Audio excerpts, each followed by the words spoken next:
Honey has been used topically for centuries. Along with having antioxidant and anti-inflammatory properties beneficial to health, this little goat elixir is just as effective when applied to skin, hair and nails.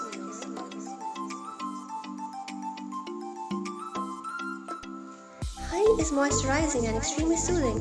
When applied to the skin, honey has a drawing action, so it helps deep cleanse impurities and unplug blackheads.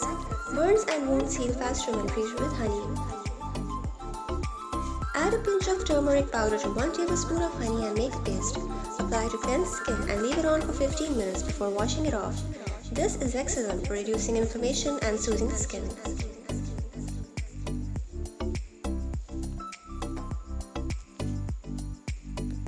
Honey acts as a natural moisturizer for the hair and restores shine and luster to dull and dry hair. Honey provides deep hydration to the hair and scalp, controls breakage, and helps nourish the scalp from deep within.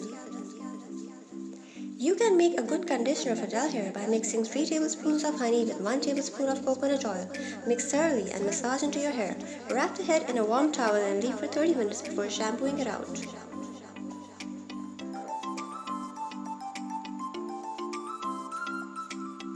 Honey serves as a good cuticle moisturizer. It hydrates cuticles, prevents nail cracking and stimulates nail growth. Then 2 teaspoon beaten egg yolk with 2 teaspoon coconut oil and 2 teaspoon honey. Massage into nails and cuticles. Leave on overnight for shiny, healthy and moisturized nails and conditioned cuticles.